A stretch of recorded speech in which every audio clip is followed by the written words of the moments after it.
You're listening to the ESO Network, your station for all things geek.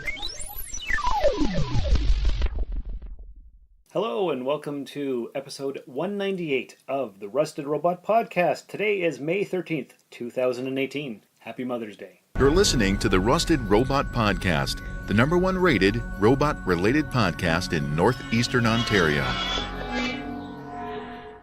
I'm your host, Sean, and with me as always, Josh. How are you today, buddy? Not bad? Question mark? Yeah? Yeah, Looks like you got a fancy new haircut. I did, but that's, whatever. Wife's away. Right, she went down south to pick up some stuff for her comic book store. Yep, and the kids are away. So you're all alone. I'm alone. So I came here to your house to record an episode with you and keep you company. Thank you, I appreciate the company. Don't you feel special? Yes. I thought you did. I thought you might. It's not like it happens every week. No, we don't do this every Saturday morning. No, we don't. So, Mother's Day. Should we talk about all the good and bad mothers of science fiction? Should that be our episode this week? We could. There's a lot of bad moms in sci-fi. There are. Like, a lot. Yes. Would you like to name just a few? The mother from Lost in Space, take your pick, they're all bad. Okay. You got the Sigourney Weaver, she's a bad mom. Mm-hmm. If you got a kid, you shouldn't go on a long intergalactic hypersleep-based space travel. Adventure. Because, like, minimum case, you're going to be gone for years. Yes. Because that's the whole point of hypersleep. But whatever, Any mother on the NCC 1701D, any mother on that ship. So Beverly Crusher. Any mother on that ship. Who else do we have? There's hundreds of mothers on that ship. Well, yeah, but we don't really get to know them. We get to know a few of them. Yeah, from time to time. Like, there's the two brothers in the episode Brothers. Right, that's true. Yes. Her one kid got a super rare, hyper deadly space disease that can only be cured at one place, and he's going to die if they don't get there. Oh, yes. That's a terrible mother. Well, it's not her fault that he got the disease. Isn't it? Maybe not put your kids on an exploration starship. Well, be that as it may. Okay. What about Captain Janeway? She was a mother to the crew of the Voyager. Was she a good mom? She's not. No! Every choice she made was a bad choice. Let's blow up our only way home. Mm-hmm. We can't. It's not like we can't leave a timed device on here to explode, because the Kazon won't be able to get on it that quickly. Drop a few quantum torpedoes behind them and just say, okay, delay 17 minutes. Off we go. They've never seen a quantum torpedo. They're not going to know how to disarm it. Boom! There goes the station. Same thing. Oh, but then there wouldn't be 7 years of wacky, horrible bad adventures. decisions. Yes. Yeah. No. She's the terrible mom, in quotation. Mm-hmm. Okay. Yeah. Okay. So we won't do an episode on bad mothers of sci-fi, but we do wish all the mothers out there a happy Mother's Day. And moving right along, we've got lots to talk about. Did you know that this weekend marks the announcement for Northern Ontario Expo Comic-Con Timmins 2019? No, I did not know that. That's right, because I haven't told you yet, and you're not on social media. Nope, I am on no social media. So you were not in the Facebook Messenger group that hereby announced that next year's Comic-Con is going to be held April 13th and 14th. Excellent. So you're excited? I've marked it down on my calendar. Perfect. That's great. So we don't know any guests yet. We don't know what... Oh, no, we are way early on that. We don't know what kind of fancy vehicle we're going to have to bring in. We don't know who the vendors are going to be, the featured artists, anything like that. We have to have a board meeting later this week to talk about these kinds of things. Oh, we've just picked a date so we can book the hall, basically. That's right. Exactly. Yeah. I believe it's in the same location as we had this year. Yes. The MAC. That's excellent. That is excellent news. You know what? It was a good location for us. It was. It was very good. We had almost double the turnout as in previous years. We had the space that we needed, and it never felt cramped. Well, at one point it felt kind of cramped, but there was a lot of people. That's when we had a lot of people. Way more than expected, so it was a great success. But the booths didn't feel cramped. Right, exactly. Pretty happy with the location. I think we did good. Yep, and it's right on the highway, so everybody can see it. And they're like, if they didn't hear about it in the radio announcements, on the podcast, on the Facebook page, they could just drive by and see it. Good choice. Yeah. All right, and moving right along, did you hear that Rick Moranis briefly came out of retirement to reprise his role from Spaceballs of Dark Helmet for the TV show The Goldbergs? No, because I don't watch the Goldbergs. I've heard it, but I've never watched a single frame. Ah, okay. I've never seen anything for the show. Okay, I've seen a couple episodes. It's pretty good. It's not something that I really followed.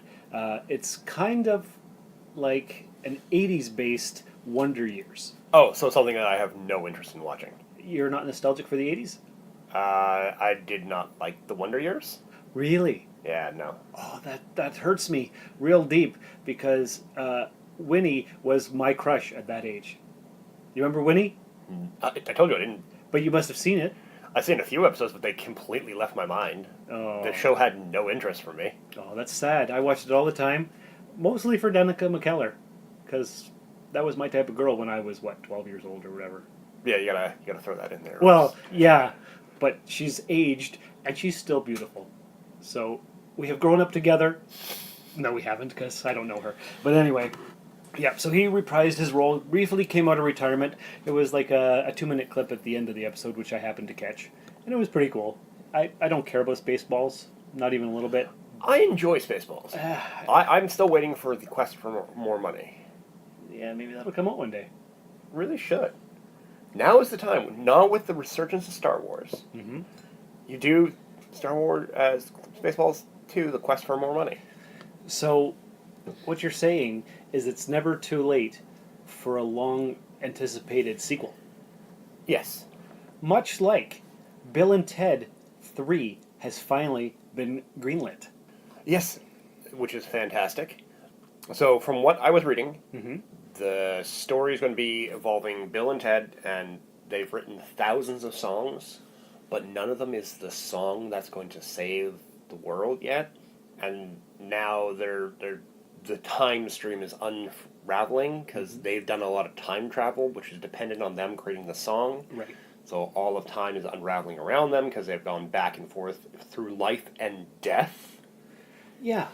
And if you have gone to the Facebook page for The Rusted Robot, I did share an article, and IO9 has the synopsis for the film. It says, currently in pre-production, Bill and Ted Face the Music will see the duo long past their days as time-traveling teenagers and now weighed down by middle age and the responsibilities of family. They've written thousands of tunes, but they have yet to write a good one, much less the greatest song ever written. Just like you said. With the fabric of time and space tearing around them, a visitor from the future warns our heroes that only their song can save life as we know it. Out of luck and fresh out of inspiration, Bill and Ted set out on a time travel adventure to seek the song that will set their world right and bring harmony in the universe as we know it. Together with the aid of their daughters, a new crop of historical figures, and some sympathetic music legends, they find much, much more than just a song. So that's exciting. Yep. So my only question is how these characters changed. Because they're, 89 the first one came out? Something like that. Late 80s. So, and they were supposed to be 18 at that time. 30 years hence. Yeah. So they're like, well, they're in their early 50s. How they changed? Are they still the, whoa, dudes that we expect? I'm going to assume so, but you never know. But they're supposed to be older, more mature. Because you lose that if you're stuck in the grind of daily work. True. So, well, I'm interested in seeing it. Those are the kinds of films that they're dumb, stupid fun. And I remember back in university, it was Sunday afternoon, and I had a paper due Monday, and I hadn't started it yet. But Bill and Ted came on, so I had to watch that first before I worked on the paper, and then I worked late into the night to get it done. But Did you finish the paper? I finished the paper. I graduated with distinction, Josh, so I must have done something right. Maybe Bill and Ted helped me on my adventure. I don't know. Was it a historical piece? Did you have to learn about Mozart and Genghis Khan? I doubt it. And what they would do in a modern mall? No. No? No, I don't believe so. It was actually late 80s mall, because by that point it was on TV, so... Right. Yeah. This would have been circa 1996. yeah, well then definitely late 80s mall. Yeah. Alright. And sequels are a thing. Reboots are a thing. Yes. Some franchises seem like they're never going to die. Case in point, the Rambo franchise that began in 1982 with the first installment, Rambo First Blood, and the latest installment in 2008, titled Rambo. Although it has been 10 years since the last film was released, it seems like it's still not over for John Rambo. Deadline and Screen International is reporting that Stallone is set to return for a 5th Rambo film. Starting work on the project with a possible September shoot date, it's said that Stallone is working on the script. The film is set to find Rambo working on a ranch, but when a close friend's daughter is kidnapped, Rambo quickly reacts and goes into action. Chasing the U.S.-Mexican border, he soon finds himself going up against the force of one of the country's most violent cartels. Are we excited? Okay, so Rambo had the original First Blood had a story that was about post-traumatic stress and the soldiers coming back from war and how they're having difficulty adjusting. It's a great film. I love it. I could have killed them all. I could have killed you. In telling you the law, out here it's me. Don't push it. Don't push it, I'll give you a war you won't believe.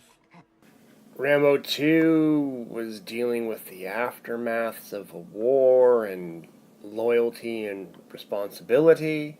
Don't ask me what the third or fourth ones were. I don't about. remember what the third one was about, because, the fourth one was about killing as many Cambodians as you can in as much gruesome way on the thing. All I remember is a scene of him shooting some gun from a boat and killing a bunch of people. And I thought So it was gratuitous. it is a violent movie. Yes.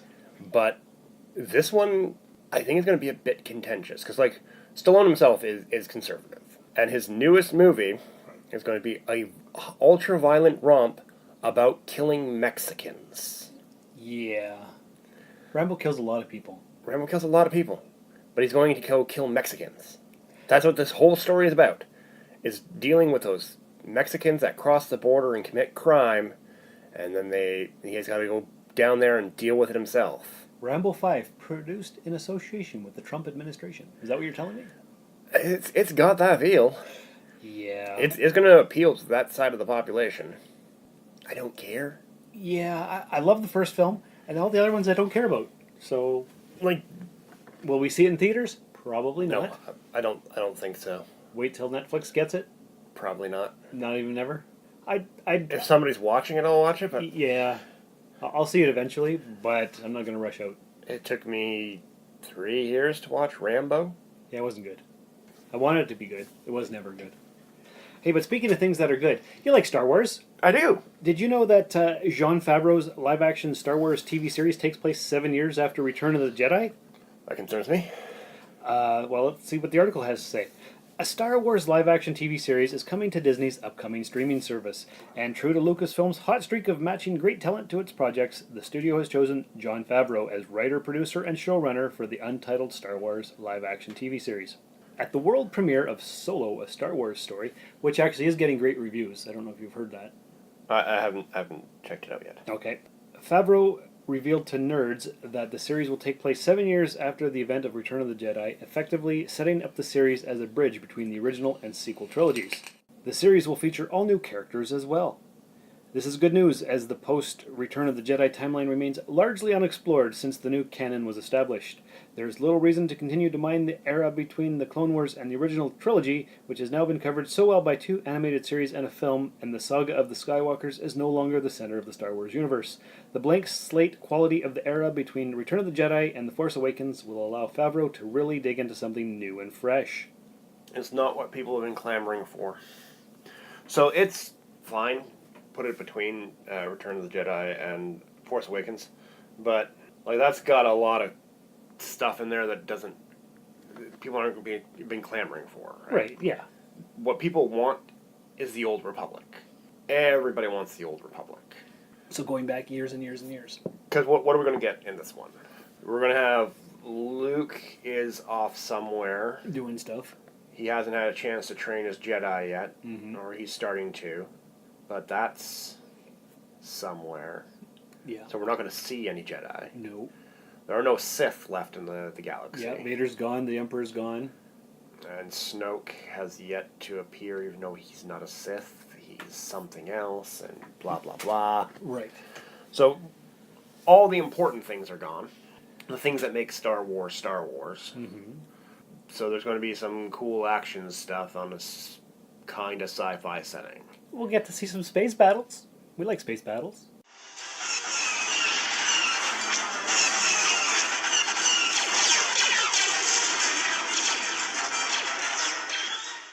Are we, though? Well, maybe. I assume so. Unless it's all drama. Because 7 years after Return of the Jedi, that's going to be after the pacification of the Empire. Or it could be how the remnants of the Empire are mopped up. We don't know. So... Yeah. And it's on Disney's streaming service, which I don't assume either of us will purchase. Depends on what they put on there. I'm thinking about doing it. Oh, actually. you might, because it's There's a lot of family-friendly stuff. There's a lot of family-friendly stuff. There's going to be a lot... Because you got to remember, Disney owns a lot of crazy crap now. A lot of crazy crap. All the Marvel stuff's going to be on there. Mm. All the Star Wars stuff's going to be on there. Mm-hmm. So there's a lot to it. It's, And soon there'll be all the stuff from Fox going to be on there. right, that's true. So there's a lot of crazy crap, like you said. Although, Tell me more. Capcom is thinking of... They want to put an all-cash bid in to beat Disney to buy Fox. I thought the Fox and Disney thing was already done deal. They want to make a cash bid as a last minute, hey, before you sign the final papers, we got an all-cash bid. Doesn't Capcom make video games? Not Capcom. Comcast. Ah, okay. Comcast. The cable company. The cable company. Gotcha. But they're putting it contingent on Fox using their powers to help convince the government to merge Comcast and Time Warner. Ah, okay. One day we're just going to have one gigantic mega corporation. Megacorp. Provider of all. There you go. That's it. That's right. Hey, speaking of all, we, my good sir, have a lot of trailers to talk about, and some will even play in the episode. Yep. Okay, auditions for the new Earth Station Who co-host. Take one. Go ahead. Hello, Stonehenge, who takes the Pandora Cup, takes the universe. But, bad news everyone, cause guess who? Ha, listen, you lot you're all whizzing about. It's really very distracting. Could you all just stay still a minute because I am talking? Not too shabby. Can you close this up? Earth Station Who, a fun mashup celebrating over 50 years of the Doctor Who universe. You never know where the TARDIS is going to go next. Earth Station Who podcast can be found at www.earthstationwho.com. Earth Station Who is a proud member of the ESO network. We are up on Facebook, iTunes, Stitcher Radio, or wherever fine podcasts are found. Peace, and we are done. Did I pass the audition? We'll get back to you. Next. Okay, so we talked about the trailer for Kevin Bacon's Tremors TV series, which was canceled. What? Yeah, No. we watched the trailer. It looks great. It looks way better than the series that the dad from Family Ties, Paul Gross? Yeah. Yes, Paul Gross. He was in the original film. He had a TV series. I can't remember what it was called. It might have been called Perfection or something. It was on maybe 15 years ago. On Sci-Fi. On Sci-Fi. Yeah, it was okay, but it wasn't great. And it lasted, I think, two seasons. But this one here looks really good. A lot of fun, high production values, a lot of making fun of previous scenes and stuff. But sadly, canceled. In fact, everything this past week has been about everything that's been canceled. Like, they canceled The Expanse on Sci-Fi after 3 seasons. They canceled Brooklyn Nine-Nine or 911 or whatever. 9-9. But it's been saved. There's been articles all over everywhere about all the stuff that's being canceled. So it's canceled season right now. So, like, The Expanse is an expensive show. Yes. But from what I heard, it's a really good show. Mm-hmm. Critically acclaimed. But it's not on any of the things that I get my media on. Yeah, I haven't watched a single episode. So, as for Brooklyn Nine-Nine... Never watched an episode of that. It's funny. Is it funny? Yeah. Yeah. I'd watch it, but, like, you can only watch so much of it. Lucifer has been canceled. That's another one that I remember reading about. I watched a few episodes of that. That was okay. Yeah. So all the cancel announcements are coming out this week. And so if you'd like to see the trailer for Kevin Bacon's canceled Tremors, that is on the Facebook page, The Rusted Robot. What else? How many episodes do you think they produced? Probably, if they produced any, and it looks like they did from the trailer, usually 3. Well, they should just put it out and see how it does. I would think so too. Because, like, if you've produced the episodes, why cancel it before you show them? Right. It's like, who knows? Maybe everybody's clamoring for more Kevin Bacon. Because who doesn't- everybody loves bacon. Everybody loves bacon. It's true. So, like, what if that's what it was missing? And bam, put it out there and it'll get a giant audience. Well, maybe they released the trailer in hopes that people would see it and clamor for it, and then they would actually release it. Maybe they're trying to get the hype up? I don't know. If you've already produced the episodes, you slap them up there just in case. Right. Just give it a try. What's to lose? Exactly. But, whatever. Yeah. We're not TV executives. We're not TV executives. If we were TV executives, we would really love the well-produced trailer for Luke Cage Season 2, which comes out June 22nd.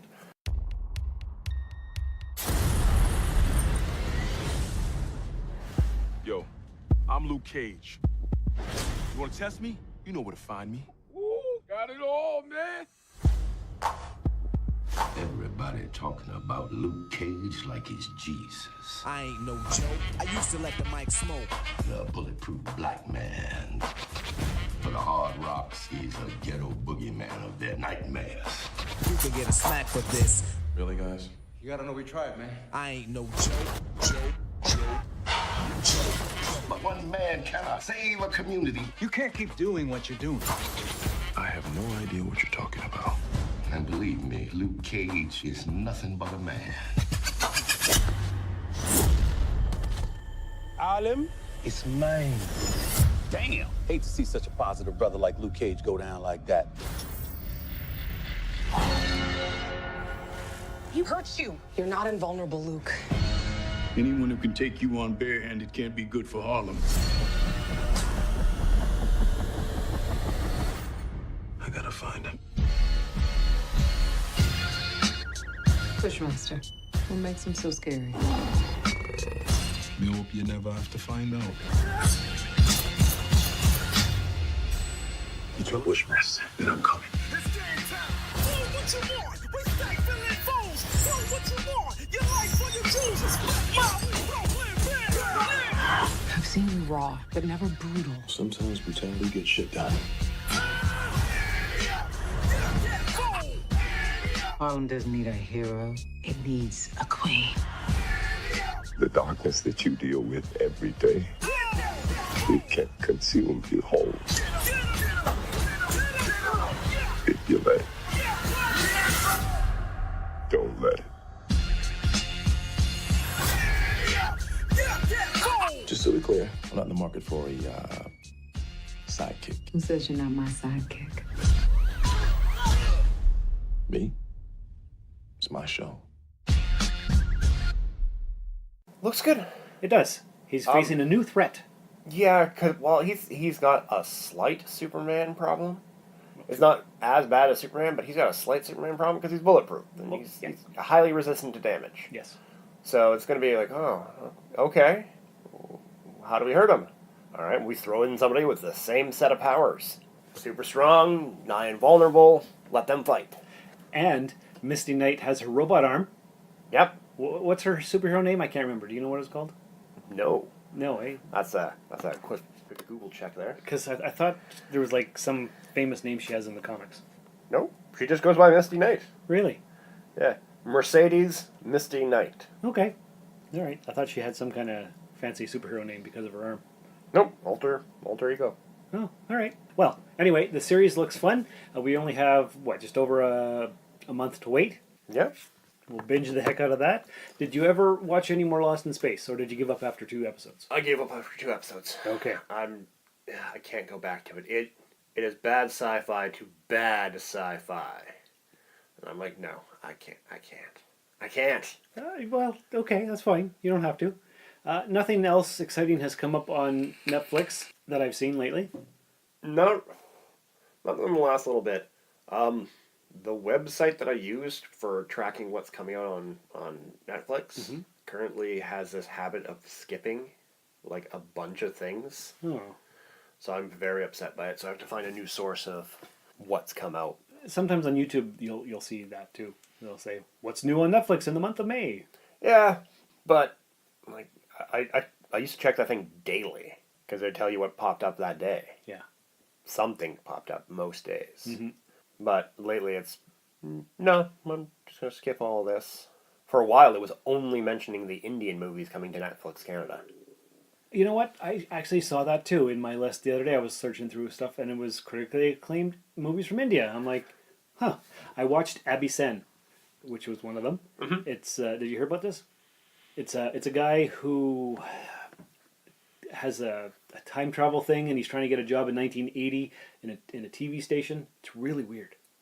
Okay, I'll have to check that out. Yeah, it was interesting, and he met his future mother-in-law when she was younger, and it was pretty messed up. Okay, I'll have to check that out. Yeah, Abby Sen. But for a while it was only showing those. It wasn't showing, like, there's a bunch of Korean shows that I know came on because my boss talked about them. And nope, that didn't show up. Nor did any of the North American shows. Just the Indian shows were showing up for like 2 weeks. Their algorithms are really weird. I don't understand how they work. Yeah, I don't know if it was like a code error that they put in there. And like, oh, new in Netflix Canada, bracket Indian produced. And it was only showing those for some reason. Yeah. Well, then they fixed it. So yay. But now it's skipping random ones. Huh. Because like, what was the last big show that came out on? Oh, Lost in Space. It never showed Lost in Space at all. In your searches? In the thing, yeah. Where you scroll back for daily? Yeah. Nope, didn't show it at all. Oh, that's weird. I'm like, no, I know it's on there. Mm-hmm. I'm watching it right now. Exactly.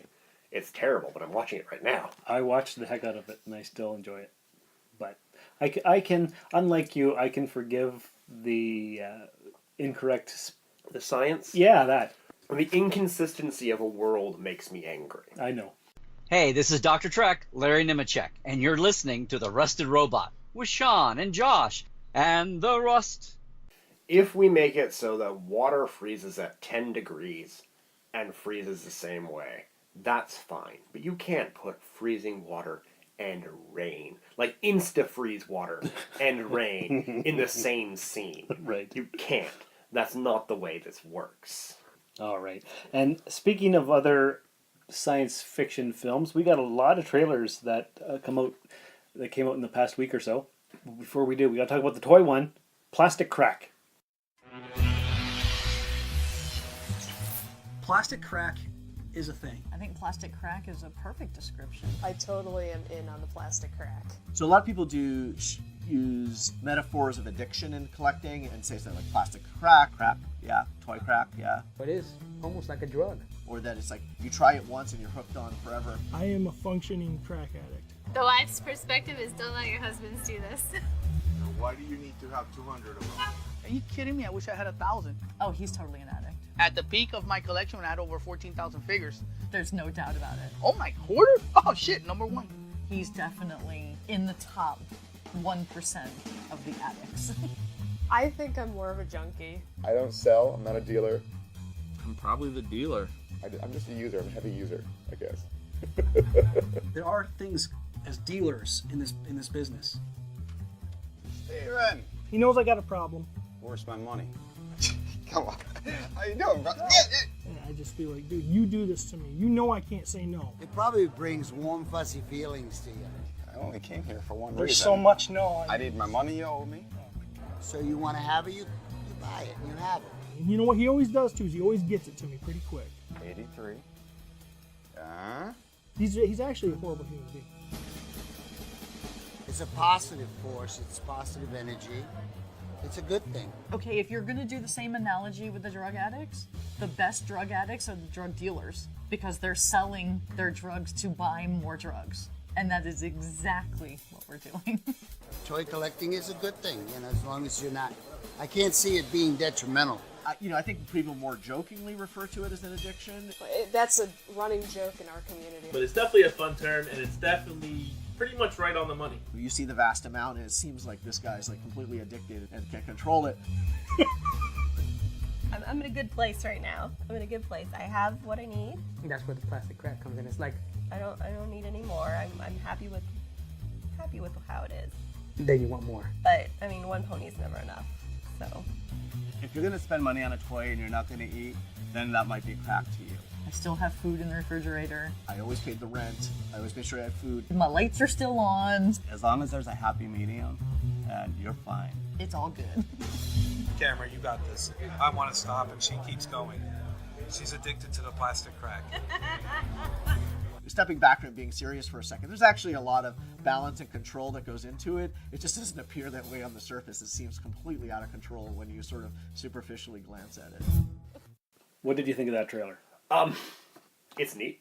A documentary about toy collectors coming soon. Yeah, I'm probably gonna watch that when it comes out. Mm-hmm. But it's not like a rush out and go see it right away thing. Well, no. And I don't know if it would go to Netflix, if it would come to a theater, if it would be video on demand. I don't know how they release things anymore at the time. I highly doubt that would come to theater in Timmins. Not in Timmins, that's for sure. So yeah, like I don't think we're going to be able to watch that in theater. No, likely not. But the thing I like about watching those shows is not only watching the people talk about their addictions and how it's affected them, but they're always usually situated in front of their collection, and I like to see, oh, I've got that, and I've got that, oh, I always wanted that one. That's You don't care about what they're saying, you just want to compare collections. Well, kinda. I don't know, I've never watched a documentary on a big screen. I don't know how that would be. I don't think I have either. Because usually we don't get documentaries here in Timmins. Yeah, and I guess you can watch it on the big screen, but that's always felt like a small screen experience to me. More intimate. Yeah. Yeah. In your living room. Yeah.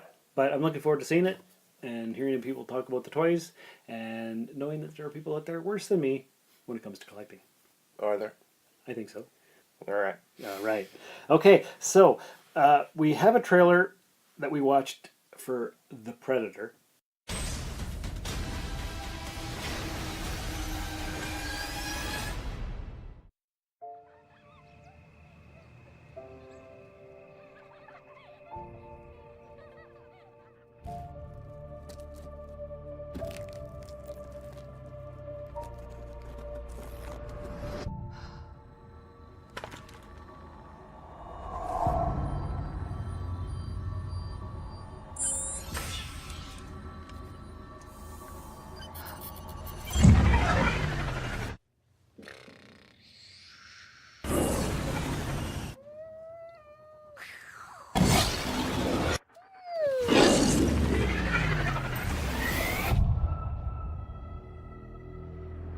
Tell me about the mission.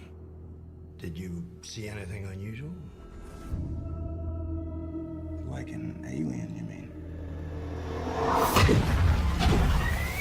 You saw something. Oh, yeah. Yeah. And your men? Someone or something tore them to pieces. I think they're attempting hybridization. They're upgrading on every planet they visit. We need to know if you pose a threat. We're assassins. Isn't posing a threat kind of the point?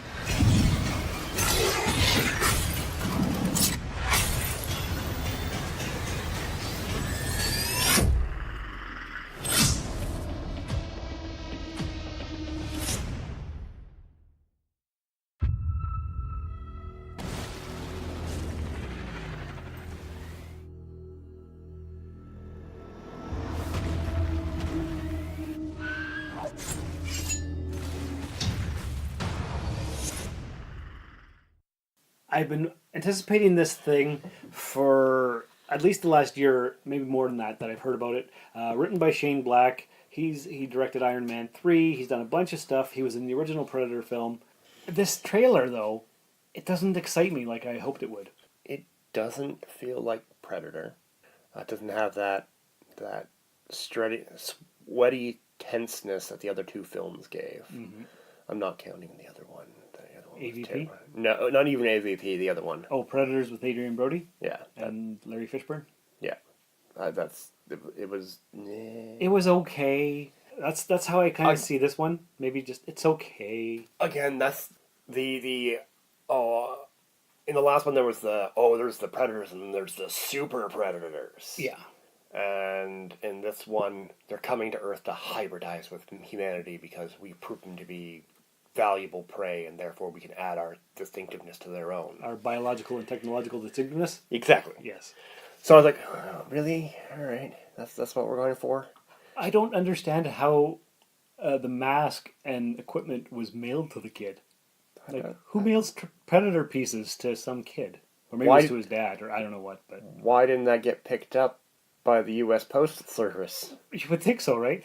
Okay, but the best part of the trailer is the beginning. I love that when they do this in a movie or a trailer, when they oppose two different things. So the kid has some piece of equipment, and he's pretending it's a spaceship, and we actually see the real spaceship crashing through the mountain, and he's crashing it through the Jenga tower. So they're parallel, and I just love that. I don't know what it is.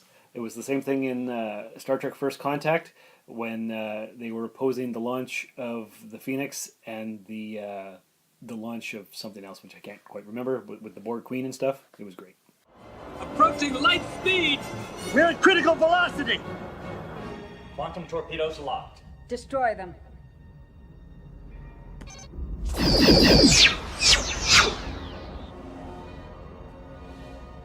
Watch your futures end. Okay. Yeah, when they flip back and forth between. I love it. All right. All right. We'll go with that. Are we going to go see it in theaters? Probably not. No, you don't think so? Like I said, it didn't excite me either. I need to see another trailer with something else in it. It could be bad trailer. Could be.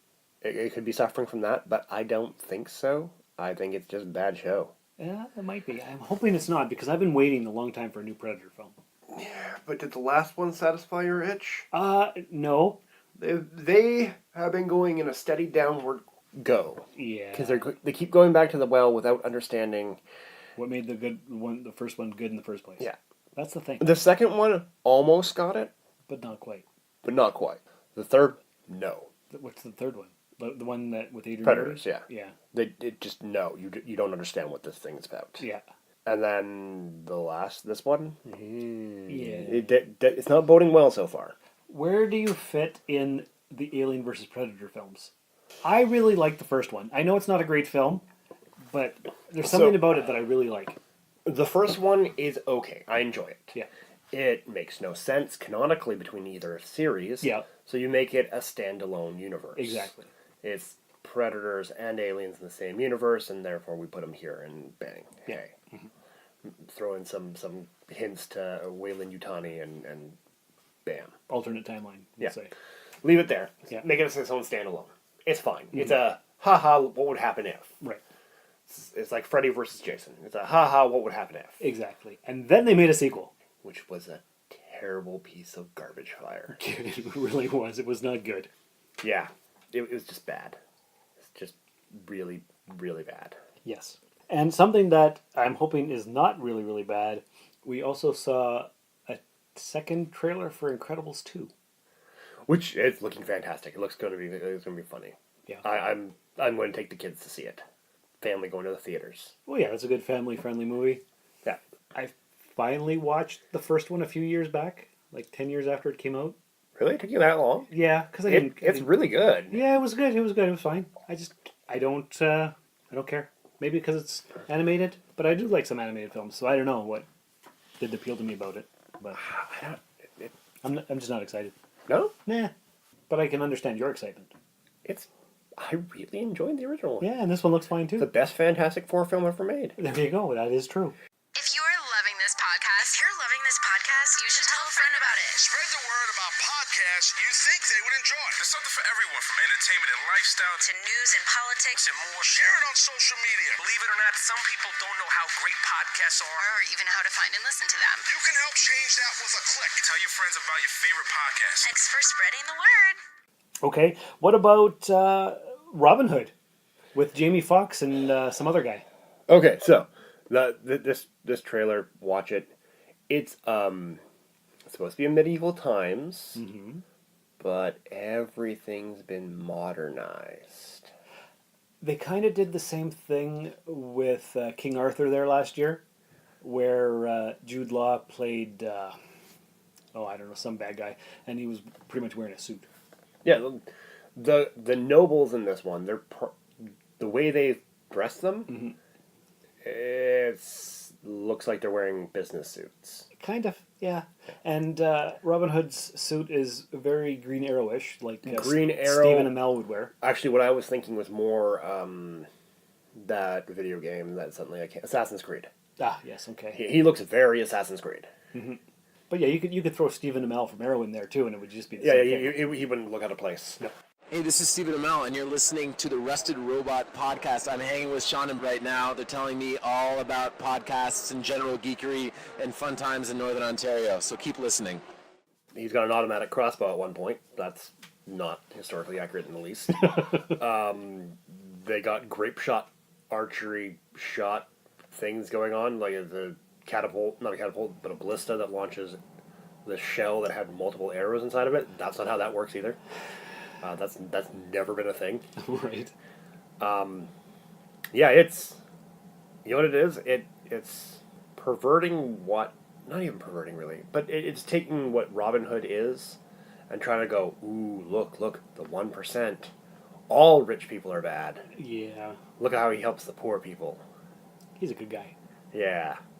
And it's playing on that modern... And they modernize it for the smartphone generation. Yeah, because attention spans are low. When And who's going to go back and watch Errol Flynn from the 30s be Robin Hood? I hope I'm historically accurate, and it was Errol Flynn and it was Robin Hood that I'm talking about, and not something else. I'm fairly certain you are correct in that Errol Flynn was Robin Hood at one point. Okay, I hope so. You may be off on your date. I might be. Yeah. Because he was color. Yeah, because he was in some cartoon too, like Looney Tunes or something.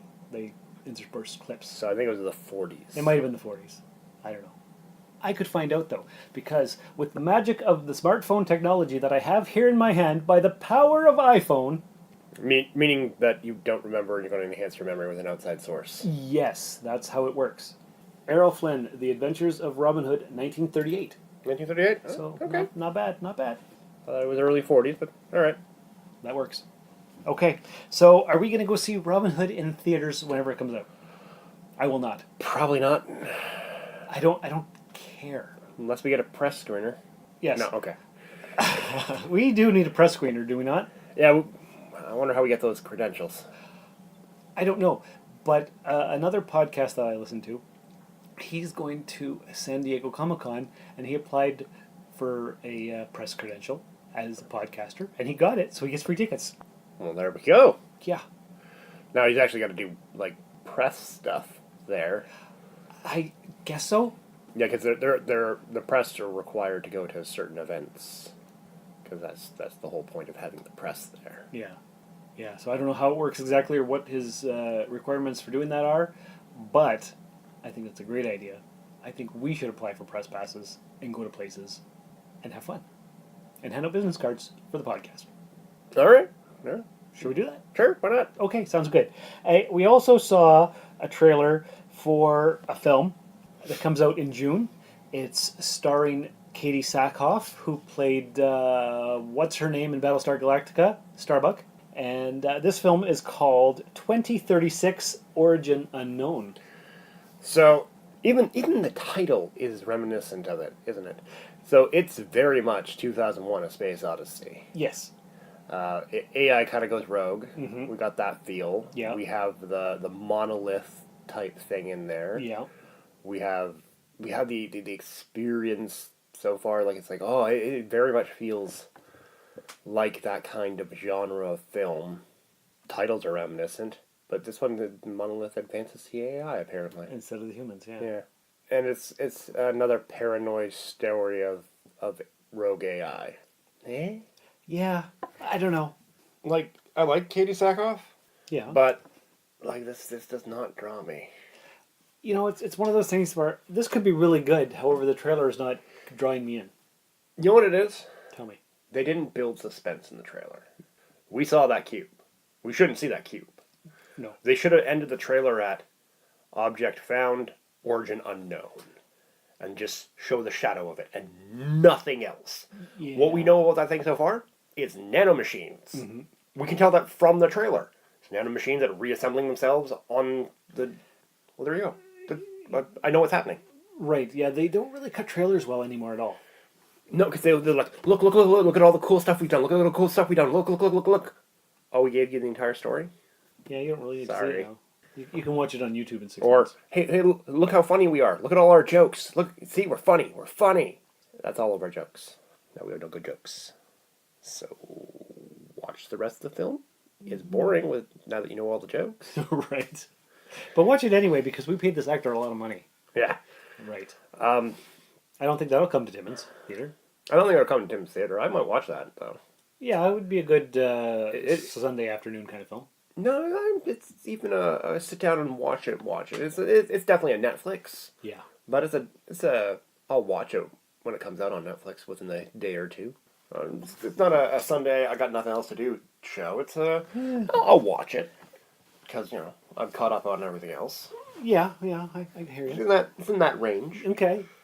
So you're a little bit more excited than I am, but I'll still watch it eventually. I still haven't seen Arrival. No? No. It's a good film. Is it? Yeah. It's on Netflix, and I just haven't bothered. It's good. Watch it. Okay, I'll do that. It harkens back to the older days of sci-fi. The when classic. when there's thought and meaning behind things. Oh, so like the original Planet of the Apes, or Forbidden Planet, or The Day the Earth Stood Still, or Silent Running. Yeah, like those kind of things. It's got like there is some action in it, but it's not an action-based sci-fi film like most sci-fi films today are. Look, there's an alien. Right? We've seen that hundreds of times. Yeah. This harkens back to the day. You should watch Arrival. It's really good. All right. It's a 7.5 to 8 for Josh. Really? Yeah. Okay. So based on our level of admiration for different things, would you say we have the same taste or slightly different? We're slightly different. I would say you probably put it around a 7. Okay. That's a good film. You should watch it. I will do that. It's long though, right? 2 and change. Okay. Speaking of long movies, Avengers, which we talked about last week, made its $1 billion in 11 days, like we had predicted. Yep.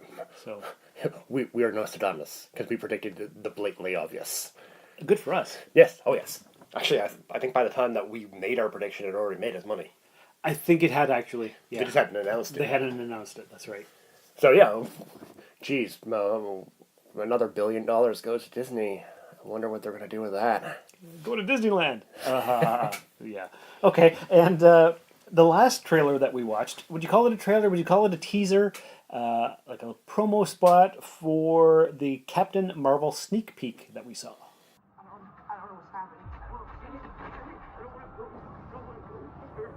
They say the time of heroes is over.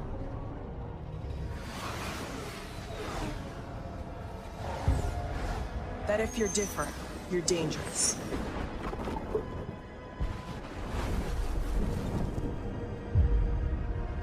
But I know the truth.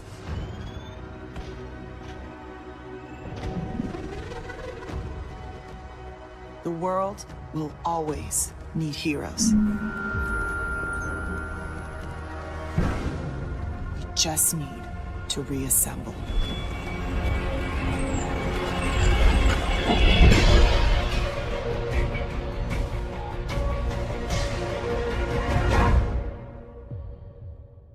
Did we watch that on YouTube? Is that where we found it?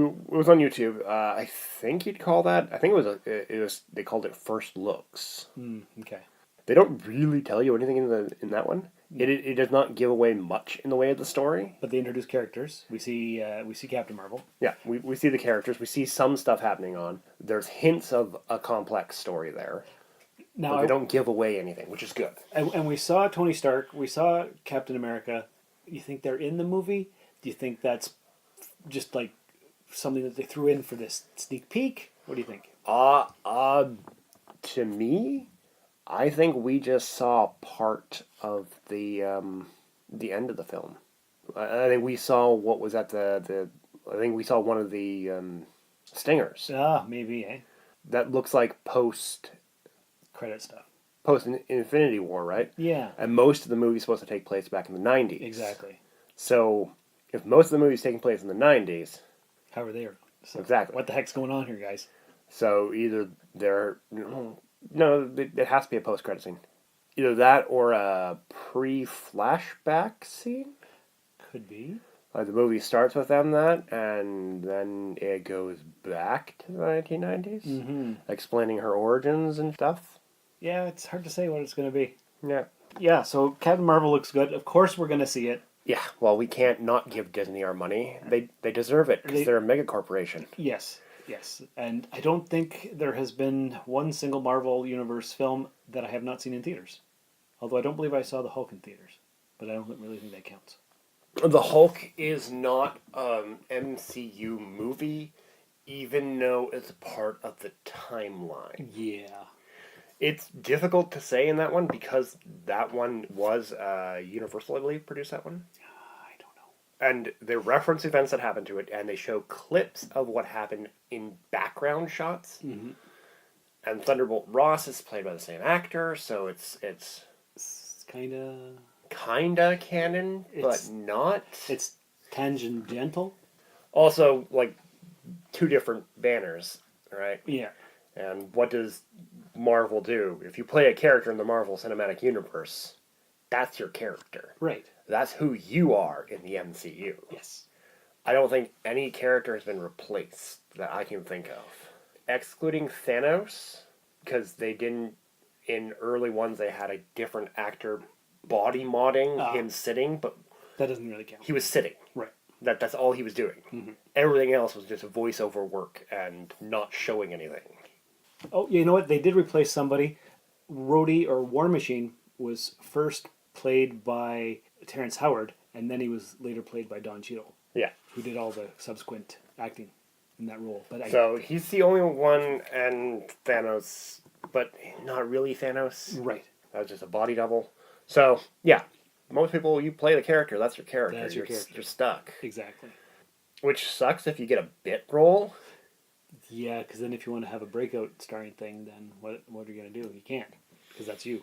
And, like, particularly if you take a bit role on one of the TV shows, you are boned. Right, because you could have your own movie franchise, but you were this other guy, so now you're not. Like the guy who plays Foggy Nelson on Daredevil, he could be a big guy in another movie of his own, because he's a great actor, and now he can't because he's Foggy Nelson. Yeah. I was actually thinking, like, Foggy Nelson's a pretty decent role. Yeah. So he's going to get quite a bit of work off that, so long as the Daredevils keep going and the other ones, because he's going to pop up in the other ones. Yeah. But I was thinking, like, so you know who Ralph Garman is, right? Not a clue. Okay, he's a radio guy and does podcasts with Kevin Smith. Oh, okay. He's on Hollywood Babylon. He took a role in Agent Carter as a radio person in the 30s. Okay. How often is the Marvel Cinematic Universe going to be in the 30s? Not too often. Where he can reprise his role. Well, he could play his great grandson with a different name. Really, you're gonna try that? It's worked before, maybe. It's not how genetics work, but hey, if Captain Janeway could play her younger self from 16 generations before in the Millennium Gate two-parter.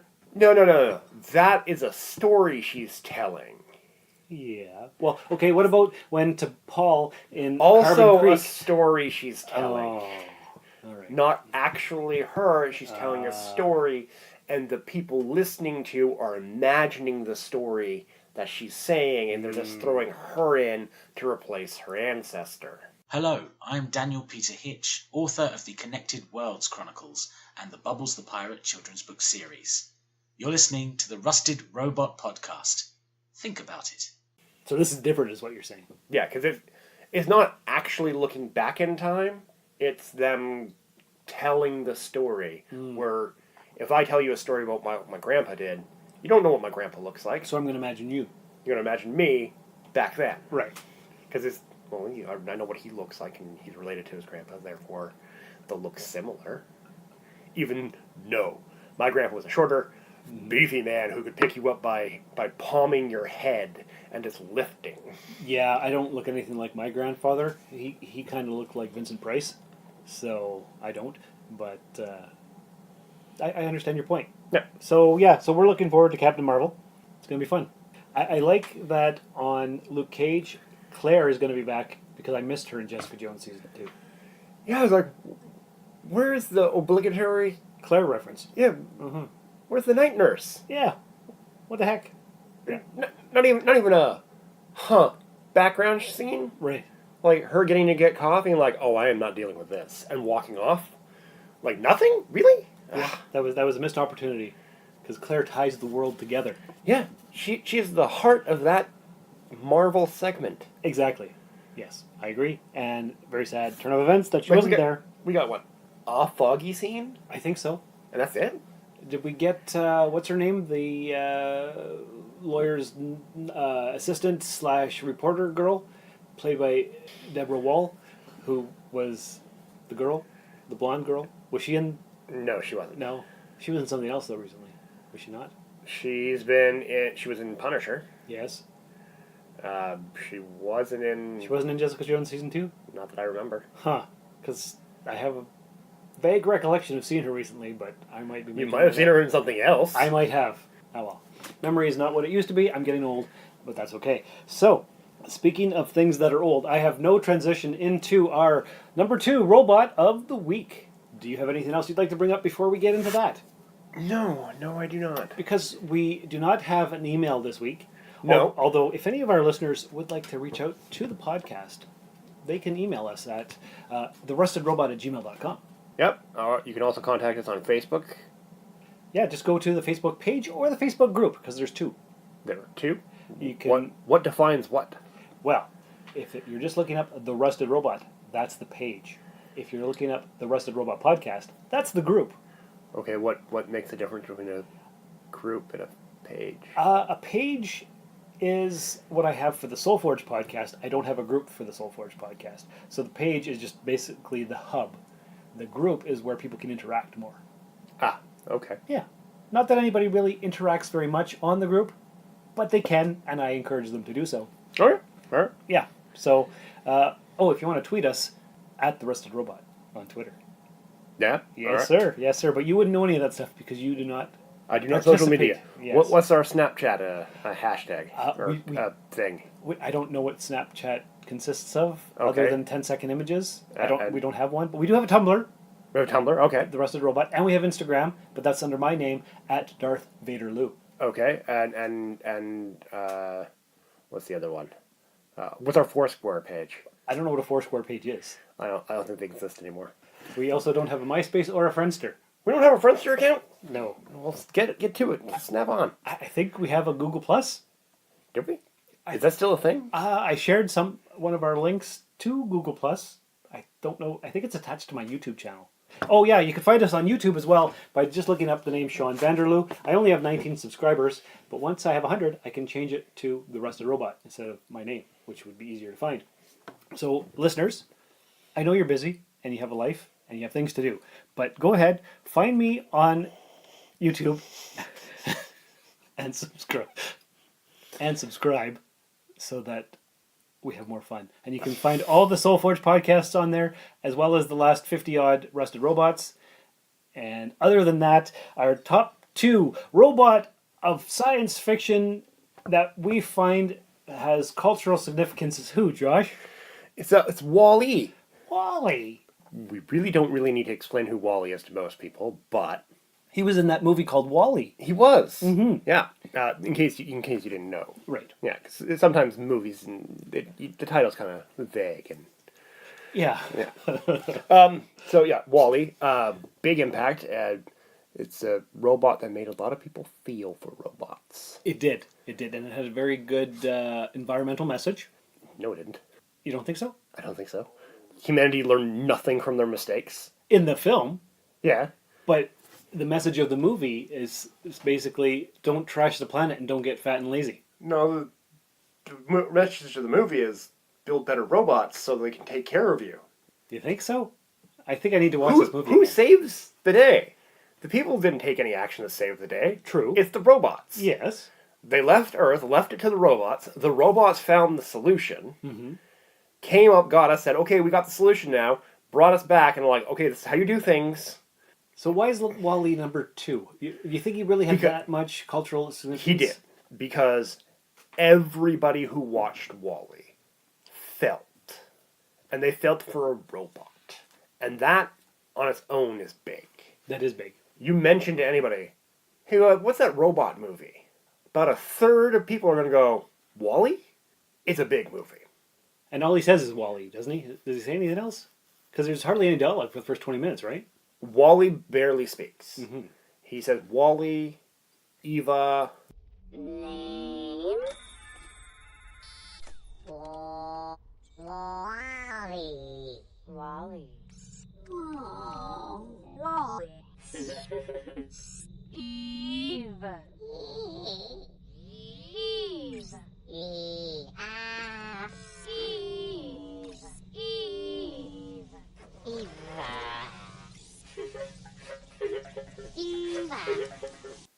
very little. I think he's only got like 5 sentences, like 5 utterances. Yeah, not very many. And that's about it. Yeah. I do have an action figure of Wally. I don't have an Eva, but I do have a Wally on my robot shelf. Why don't you have an Eve? Either I didn't come across one when I was purchasing items, or I didn't think it looked very good. But I like the Wally look. You need to get the magnetic Eve so she floats. Ooh. Yeah, that would be cool. Yeah. You think they'll ever make a sequel to Wally? Yes. They should, because it's a fantastic movie. It is. I think I need to watch it again. Anything else we want to say about Wally and its cultural significance and why it's number 2 on our list? It brought a lot of people in.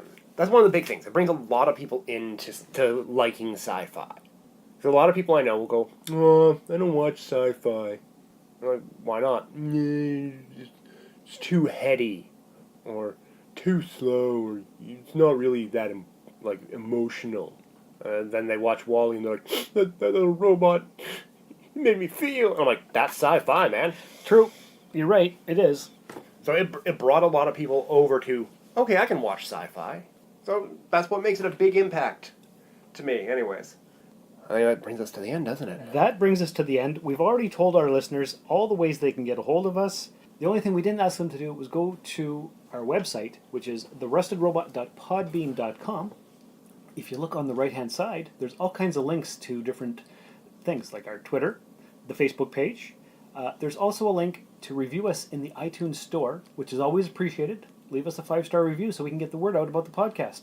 It's been going for 4.5 years, and yet it's not culturally significant like Chris Hardwick. We want to be the next Chris Hardwicks, only not like him. I don't think we got the TV face. You don't think we're... I don't think we got the TV face. We're not photogenic enough? Nah, I don't think so. Oh. Although there's one thing we forgot to mention. What did we forget to mention? Well, my wife's out of town because she's gone to a comics convention down south. Yes, we did mention that. Do you know why she's gone to a comics convention down south? Because she owns a comic book store? That's right. She owns a comic book store called Jump City. Oh, where is that again? The 101 Mall, 38 Pine Street North, Timmins, Ontario, Canada. Because we almost forgot our shameless plug. And that's simply atrocious and horrible. And since we're shamelessly plugging things, as I like to do, and I always get a groan from you, Soulforge Podcast at soulforgepodcast.com. Last week's episode was an interview with Muggsy, the Australian Eminem hip-hop artist. Did he berate you for your use of Australian accent? He didn't. Nope. Okay. Good. Nope. Which was great. I didn't get to ask him if he knew Richard from Australia, who's one of our longtime listeners. You know that there are millions of people that live in Australia. Yes. They don't know each other. I know, and that's why it's funny. And in fact, I talked about that at the end of the episode. So it was pretty cool, actually. That's the same thing, like, oh, you know Doug in Calgary? Yeah, I've gotten that from Americans. Yes. I used the Joe from Kamloops equation. So, same thing to what you just said. Yeah. Yeah. So, like, yeah. That's terribly insulting. I know, but I didn't get to ask him. And Good. Right. So I'm apologizing here to our Australian listeners for Sean's insensitivity to your understanding of your great culture. That's right.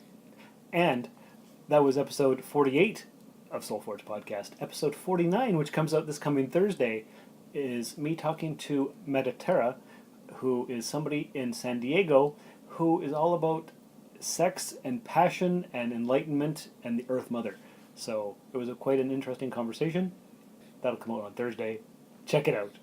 And remember, in the words of Captain Jean-Luc Picard, no being is so important that he can usurp the rights of another. This has been another episode of the Rusted Robot Podcast. You can contact us by emailing therustedrobot@gmail.com or tweeting us at therustedrobot. Visit our website at therustedrobot.podbean.com. And, if you would, please check us out and like us on Facebook. A 5-star review in iTunes is appreciated. The Rusted Robot Podcast was written, produced, scored, edited, engineered, and directed by Sean Vanderloo. Your co-host was Josh Montney. Don't forget to visit Jump City Comics in the 101 Mall and listen to our other show, the Soulforge Podcast. Visit Sean on Twitter and Instagram at Darth Vaderloo. The Rusted Robot Podcast. Think about it. What are you looking at? It's Mother's Day. It's Mother's Day. Oh, it's Mother's Day. Oh, it's Mother's Day. My mom's the most important person in my life. I'm so glad Dad made you his wife. I wouldn't be born if it wasn't with you, and that would stink. Ooh. Speaking of stink, I didn't forget. You changed my diapers when they were wet. But that was last week. I'm a grown-up now. I changed my own diapers because you taught me how. Thanks for all the lessons that you taught I. You are the dog and I am Marty McFly. We conquer the universe when it's just us. I'd be the doctor and you'd be the TARDIS. Mom, you're beautiful. That's easy to see. Dad is a beast and you are the beauty. That was a movie reference in case you missed it. Hey, can we talk about my mom now? Sure, Tony, because my mom taught me how to share. I thought the music was gonna come in right. Oh, there it is. It's Mother's Day. It's Mother's Day. Oh, it's Mother's Day. Oh, it's Mother's Day. Sorry, Dad. Tony's mom cooks well. That's why he's fat. Sandra's mom's hot. We already talked about that. Mark's mom comforts him when he's in fright. Daniel's mom still tucks him in at night. Matt's mom's a church lady, as sweet as a pear. Jackie's mom is crazy and in prison somewhere. But she writes every day, so we know she still cares. And Timmy doesn't have a mom. Our moms are loving, caring, very sparing. Sharing too much, it's overbearing. Listen up, I am declaring, love your mom, yeah, you're hearing. She's cute and sweet, look at my tooth without my mom being complete. 1 million shares in under an hour, that's a strictly mommy power. Hashtag love you, mom. Hashtag super adorable. We didn't forget about Mother's Day. That'd have been horrible. Love you, mom. And I guess Dad, too. But that's later in the year, Dad. It's not about you. It's Mother's Day. Oh, it's Mother's Day. Oh, it's Mother's Day.